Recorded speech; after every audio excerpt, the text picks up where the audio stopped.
से नहीं, किससे नहीं है, किसी से भी नहीं है। वस्तु की स्थिरता, स्थायी भाव की, वस्तु की स्थिर अवस्था को जो समझाए, पर्याय किसे कहते हैं? अवस्था विशेष को पर्याय कहते हैं। फिर बोलता हूं, पर्याय किसे कहते हैं? अवस्था विशेष को पर्याय कहते हैं। तो वस्तु की स्थिर अवस्था विशेष को समझाए, स्थिर अवस्था को समझाए, उसे ध्रुव कहते हैं। वस्तु में उत्पाद अवस्था को समझाए, उसे उत्पाद कहते हैं। और वस्तु के वय भाव को समझाए, उसे वय कहते हैं। समझ में बात नहीं समझ? ध्रुवता भी वस्तु की एक अवस्था का है, और अवस्था एक पर्याय है, और वस्तु कैसी है? इन तीनों से युक्त है। जिस समय स्थिर है उसी समय उत्पाद वय है, और जिस समय उत्पाद वय है उसी समय स्थिर है।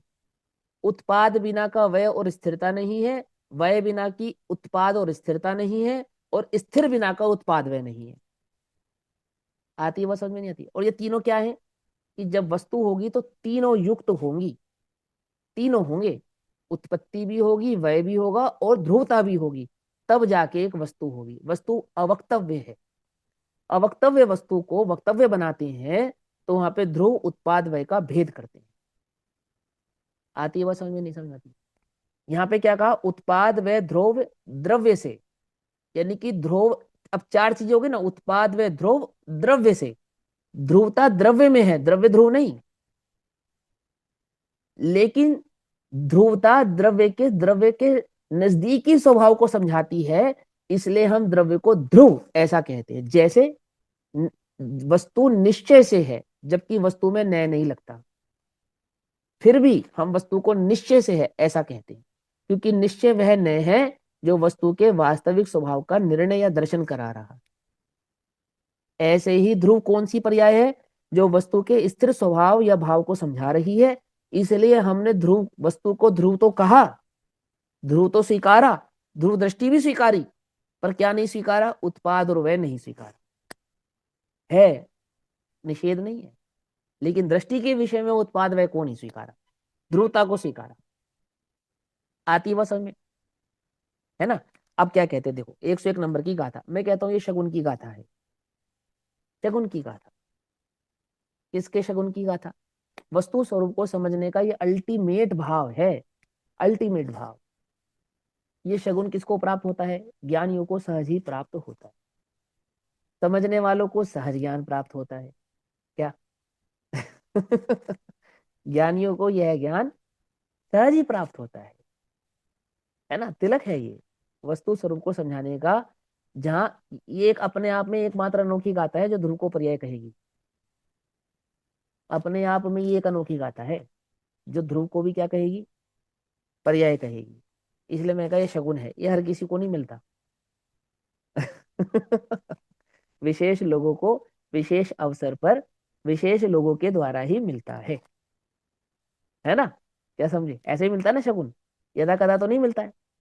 और विशेष लोगों को मिलता है, विशेष अवसर में मिलता है, और विशेष जीवों के द्वारा ही प्राप्त होता है। ऐसा 101 नंबर की गाथा। आचार्य देव कहते हैं, अब उत्पाद आदि का द्रव्य से अर्थांतरत्व नष्ट करते हैं, अर्थात उनकी भिन्नता को नष्ट करते हैं। अर्थांतरत्व यानी पदार्थ भिन्नता, अंतर, इसको नष्ट करते हैं। यानी वे भिन्न नहीं है, अलग नहीं है, पृथक नहीं। क्या पृथक नहीं है? पहले समझाया कि उत्पाद और वय यानी पर्याय के प्रदेश द्रव्य से भिन्न नहीं होते। फिर समझाया वो द्रव्य में होते हैं। फिर 100 नंबर की गाथा में समझाया वे अविनाभाव होते हैं। अब 101 नंबर की गाथा में कहते हैं ये तीनों ही पर्याय हैं, और ये तीनों मिलती हैं तो ध्रुव है, तो द्रव्य है, अन्यथा द्रव्य नहीं है। उत्पाद व ध्रुव द्रव्य से पदक पृथक पदार्थ नहीं है। कैसा पृथक पदार्थ नहीं है? कि वो कुछ अलग हो और द्रव्य कुछ अलग हो, ऐसा नहीं है। मतलब द्रव्य ही उत्पाद, वय और ध्रुवात्मक है, वो द्रव्य ही है। जो इसकी उत्पत्ति हो रही है वो द्रव्य ही है, समझना। फिर भी छल ग्रहण मत करना, द्रव्य की उत्पत्ति नहीं होती, तथापि उत्पत्ति द्रव्य की ही हो रही। ये सियादवाद है जैनियों का। क्या समझे? द्रव्य की उत्पत्ति नहीं होती, उत्पत्ति द्रव्य में ही होती है। द्रव्य का नाश नहीं होता, वयात्मक भाव द्रव्य में ही होता है। और द्रव्य द्रव्य होता है तो भी द्रव्य को ध्रुव ऐसा कहते हैं। क्या समझे? द्रव्य तो द्रव्य ही है तो भी उसको, द्रव्य के उस उत्पाद वय की स्थिरता को ध्रुवता, ध्रुव परिणाम कहते हैं। कैसे समझाते हैं आचार्य देव समझाएंगे। गाथा 101 273 नंबर का पेज। उपाद भंगा विज्जन्ते पज्जाये सुपज्जाया दव्ये हि सन्ति नियदम् तं हा दव्वं हवदी सव्वम्। ध्रुव्य तथा उत्पाद भंग वर्तन करते पर्यायों में। पर्यायों में कौन कौन वर्तन करता है? कि पर्यायों में भंग तो वर्तन करता ही है, उत्पाद तो वर्तन करता ही है, वह ध्रुवता भी पर्यायों में ही वर्तन करती है। ये ध्रुव है, ये पर्यायों से ही जाना जाता है। ध्रुव्य तथा उत्पाद भंग वर्तन करते पर्यायों में, पर्याय द्रव्य में रहे नियम से। अभाव होता ही नहीं है, दृष्टि के विषय में अभाव कर देंगे, स्वीकार नहीं करेंगे, नहीं है ऐसा कह देंगे, प्रदेश भिन्न है ऐसा भी कह देंगे और मान लेना। लेकिन सुनो, धारणा ज्ञान में हमेशा एक बात ध्यान रखना कि पर्याय द्रव्य से कभी भिन्न होती नहीं। पर्याय द्रव्य में रहे नियम से, अतः द्रव्य ये तीनों हैं। अतः द्रव्य क्या है? तीनों है। पुत्री जिस समय पुत्री का व्यवहार कर रही है उस समय पत्नी नहीं है क्या? है, है। उसके धारणा में बैठा है पूरे अच्छे तरीके से, परंतु व्यवहार में रंच मात्र भी ये विकल्प नहीं है कि मैं पत्नी हूं या मैं माँ हूं। क्या समझे? जब उसको पुत्री का व्यवहार करना होता है तो अन्य सारे व्यवहार गौण हो जाते हैं। और एक ही समय में माँ और पुत्री का व्यवहार एक साथ कर सकती है नहीं कर सकती है? बोलो, कर सकती है ना? लेकिन तो भी जब माँ है तब पुत्री नहीं है, जब पुत्री है तब माँ नहीं है। और माँ और पुत्री उस स्त्री के बिना कुछ नहीं है। क्या आते वो समझ में नहीं आते? है ही नहीं उसके बिना, क्या है? कुछ भी नहीं है। ऐसे वो कहते हैं कि उत्पाद व ध्रुवता, उस द्रव्य के बिना कुछ नहीं है, द्रव्य उनके बिना कुछ नहीं है। द्रव्य ही उत्पाद वय और ध्रुवता के साथ वर्तन करता है, यानी कि परिवर्तन होता हुआ परिवर्तिता हुआ दिखाई देता है। तो भी द्रव्य द्रव्य ही है, अपरिवर्तित है। अर्थात यूं कहो, जिसको तुमने ध्रुव कहा माने अपरिणामी, अपरिणामी है ऐसा भी कहते हैं। अपरिणामी भी एक प्रकार का परिणाम है जिसको हम ध्रुवता कहते हैं। वो एक प्रकार की अवस्था है, अवस्था विशेष को पर्याय कहते हैं। लेकिन उस पर्याय को हमने पर्याय क्यों नहीं कहा? क्योंकि वे द्रव्य के द्रव्यत्व भाव को समझाती है, इसलिए हम उसको पर्याय नहीं है ऐसा कह देते। और उत्पाद वय को पर्याय है ऐसा कहते। आती समझ में? ऐसा देखो क्या कहते हैं। उत्पाद द्रव्य और वय, तीनों को चीजें, उत्पाद द्रव्य और वय, द्रव्य को बीच में रखा, उत्पाद वय और ध्रुव्य, ध्रुव्य सेंटर है इनका, पर्यायों में वर्तते हैं। मैंने ध्रुवता भी पर्यायों में वर्तती है, और उत्पाद और वय तो पर्यायों में होता ही है। एक है पर्याय स्वभाव और एक है पर्याय। ये पर्याय स्वभाव की मुख्यता से बात कर रहे हैं। द्रव्य में पर्याय स्वभाव है ना, वो कैसा है? उत्पाद वय ध्रुव, उत्पाद वय ध्रुव, उत्पाद वय ध्रुव, उत्पाद वय ध्रुव, इनको मिलाते हैं तो पर्याय स्वभाव बनता है। और ये उत्पाद वय ध्रुव कहाँ घटित होता है? कि द्रव्य के गुणों में घटित होता है। तो प्रत्येक गुण की अपेक्षा से उसको कहते हैं गुण उत्पाद व ध्रुव, और द्रव्य की अपेक्षा से कहते हैं द्रव्य उत्पाद व ध्रुव। और द्रव्य क्या है? वो तो बस वो ही है, वो तो बस वो ही है। परिणमता हुआ नहीं परिणमता है, नहीं परिणमता हुआ परिणमता है। कि परिणमता है या नहीं परिणमता है? परिणमता है या नहीं परिणमता है? कि वो तो बस वो ही है। परिणमता हुआ नहीं परिणमता है, नहीं परिणमता हुआ परिणमता है। ठीक। देखो, वर्तते हैं पर्याय नियम से द्रव्य में होती हैं। उत्पत्ति विनाश और ध्रुवता द्रव्य में होती है, द्रव्य में होती है। अब में कहने से भिन्नता स्थापित कर रहे हैं ना, है तो अभिन्न, लेकिन क्या समझा रहे? एक द्रव्य है जिसके अंदर, जिसके भीतर उत्पाद व और ध्रुवता है। ऐसा नहीं जैसे डब्बे के अंदर डब्बा है, ऐसा नहीं, जैसे दूध में शक्कर है, ऐसा नहीं। द्रव्य उसमय ही है, तो भी उसमें में ऐसा शब्द क्यों लगा रहे हैं? क्योंकि उसकी भिन्नता को भी समझाना है और अभिन्नता को भी समझाना है, दोनों बातें समझानी है। उसका भिन्न लक्षण भी समझाना है और भिन्न लक्षण होने पर भी वो अभिन्न ही है ऐसा भी समझाना है। शरीर है ऐसा भी समझाना है और शरीर के 5 अंग हैं ऐसा भी समझाना है। 5 अंग ही शरीर है, शरीर 5 अंगमय है, ऐसा होने पर भी शरीर और अंगों की भिन्नता समझानी है। आती है बात समझ में? नहीं आती है? शरीर का अभाव अंगों का ही अभाव है, समस्त अंगों का अभाव शरीर का ही अभाव है। तथापि अंग भिन्न है और शरीर भिन्न है। भिन्न है या नहीं है? अपेक्षाएं है। भिन्न होता हुआ अभिन्न है और अभिन्न होता हुआ भिन्न है। ऐसी द्रव्य उत्पाद वय और ध्रुव होता हुआ द्रव्य है, और द्रव्य उत्पाद वय ध्रुवता से तीन त्रिलक्षणा भी है, 3 लक्षणों वाला भी।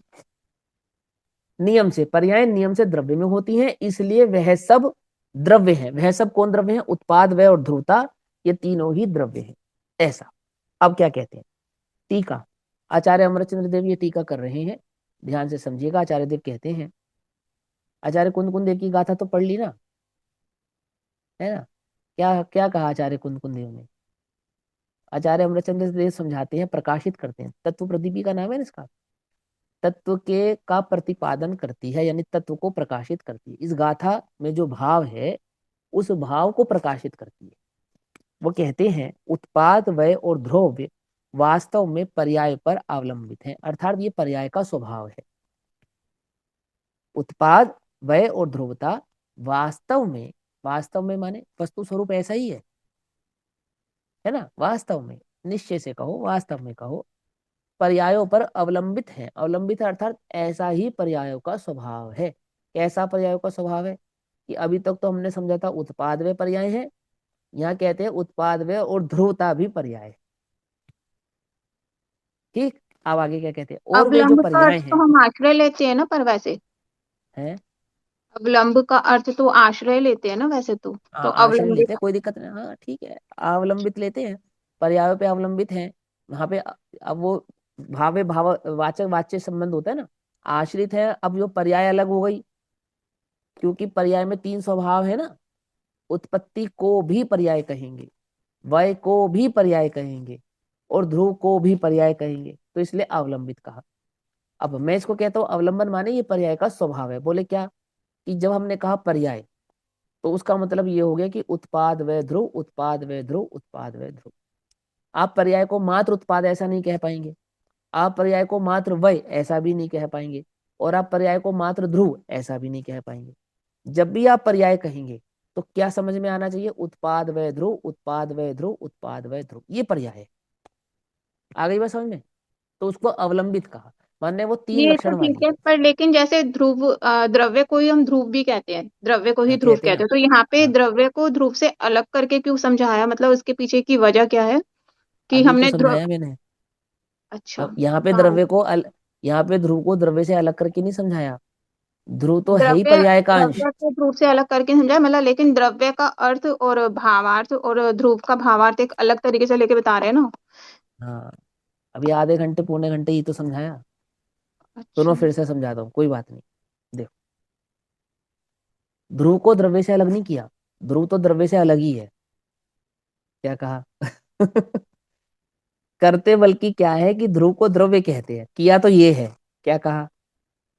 ध्रुव तो है पर्याय और ध्रुव को कहा द्रव्य, है तो वो पर्याय और कहा उसे द्रव्य। और उत्पाद वे भी पर्याय हैं, लेकिन हम उसको द्रव्य का स्वभाव स्वीकार न करके उससे तो भिन्न कर देते हैं। अब दो बातें चल रही है ना, यहाँ पे 2 धाराएं चल रही है, एक दृष्टि के विषय की और एक प्रमाण के विषय की। अब जब मैं मान के चलो दृष्टि का विषय तुमने पढ़ा ही नहीं होता, तुम्हारे ज्ञान में ही नहीं होता, तो सीधी सी बात थी कि बोले उत्पाद व ध्रुवता ये पर्याय लक्षण है और एक द्रव्य है वो तीनों से युक्त है। ठीक है ना? अब द्रव्य का जो अपरिणमन स्वभाव है, अपरिणामी स्वभाव है, द्रव्य की जो द्रव्यता है या द्रव्यत्व भाव है, उसको ध्रुव लक्षित करता है, ध्रुव समझाता है। इसलिए हमने पर्याय के 3 अवयवों में से ध्रुव अवयव को तो द्रव्य के खाते में डाल दिया। और उत्पाद वय नामक अवयवों को, पर्यायों को उस ध्रुव से अलग कर दिया है। अलग नहीं है, अलग नहीं है। पकड़ में ही बात नहीं, पकड़ में। वो पर्याय कैसी थी? उत्पाद व ध्रुव युक्त थी, और वो तीनों का मेल एक द्रव्य था। अलग अलग नहीं है, ये तो हमें वाणी में भेद करना पड़ रहा है। द्रव्य कैसा है? उत्पाद व ध्रुव युक्त है, वो द्रव्य ही है। लेकिन द्रव्य की द्रव्यता को ध्रुवता समझाती है, इसलिए ध्रुवता को तो द्रव्य के साथ जोड़ के रखा। और उत्पाद और वह द्रव्य की ध्रुवता को नहीं समझाती, अर्थात उसकी स्थिरता को नहीं समझाती, इसलिए उत्पाद और वह को उस ध्रुवता से अलग कर दिया। क्यों अलग किया? सिर्फ और सिर्फ दृष्टि कराने के लिए अलग किया। वस्तु में से तो अलग अरिहंत भी नहीं कर सकते। वस्तु में से तो अलग कोई कर ही नहीं पाया, हो ही नहीं सकती, हुआ ही नहीं है, होता ही नहीं है। यहाँ तो प्रवचनसार अर्थात केवल ज्ञान में वस्तु कैसी लक्षित हुई है, कैसी देखी अरिहंत भगवान ने। वो समोशरण में, दिव्य ध्वनि में वस्तु का क्या स्वरूप आया है, जैसा जो तत्व बतलाया है ऐसा तत्व है वस्तु तो। और फिर कहेंगे ऐसा वस्तु जानने पर मुझे अनुभव कैसे प्रकट होगा?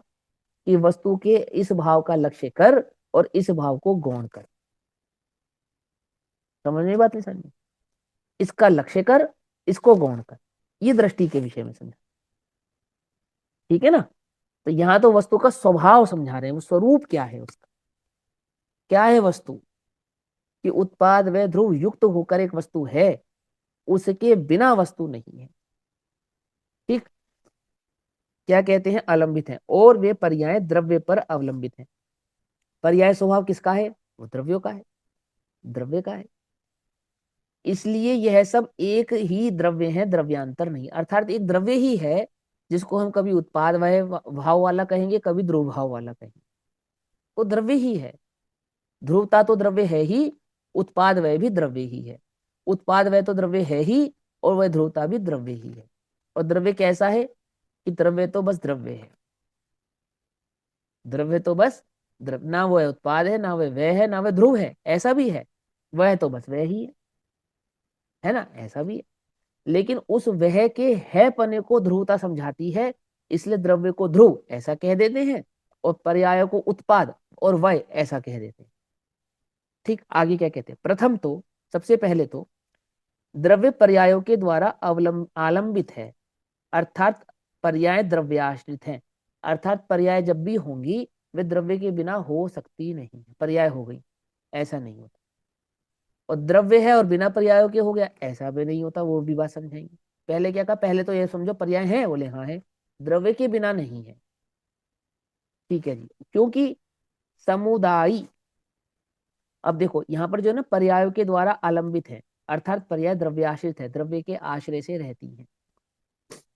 भेद अभेद के आश्रय से रहता है, अभेद भेद के आश्रय से नहीं रहता। हाँ, अभेद को समझाने के लिए भेद करेंगे ना। देखो, चक्कर कैसी दिखती है, चक्कर कैसी दिखती है, बोलो भैया, ध्यान से बताना। शक्कर, चीनी, शुगर कैसी दिखती है? मीठी। सफेद। सफेद दिखती है, कोई बात नहीं। और अगर दूध में पड़ी हो तो कैसी दिखती है? मीठी। हाँ। अब देखो, दो अंतर समझ में आया? नहीं अंतर समझ में?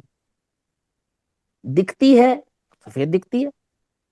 और दूध में पड़ी हो, जरा देखना शक्कर पड़ी है या नहीं पड़ी इसमें, तब कैसे देखेंगे? तब उसी देखने को मिठास से देखेंगे।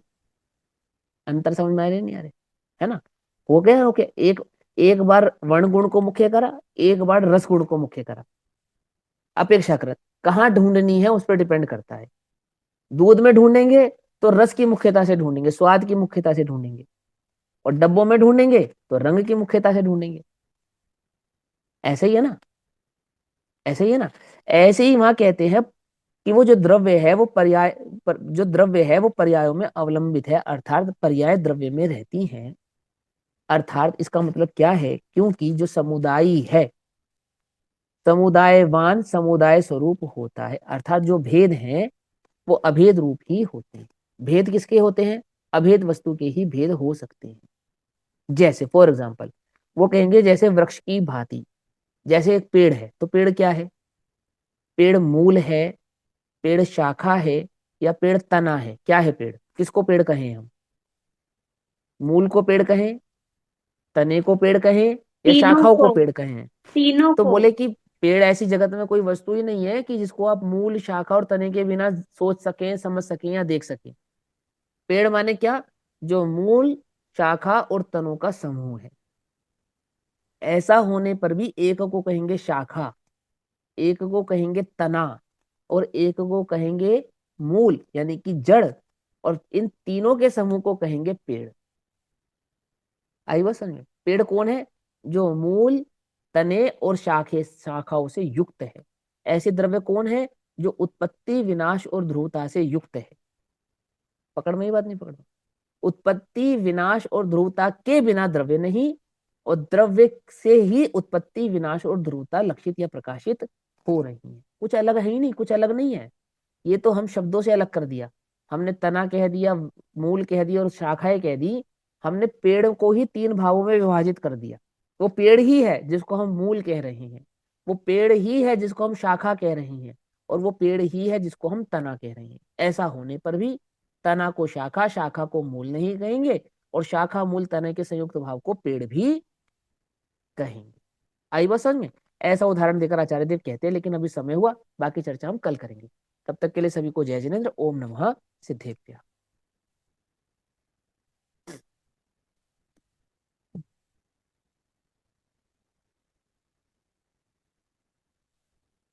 निज निधि निज में यह अनंत काल, उसके लिए जिनवाणी माँ को वंदना शत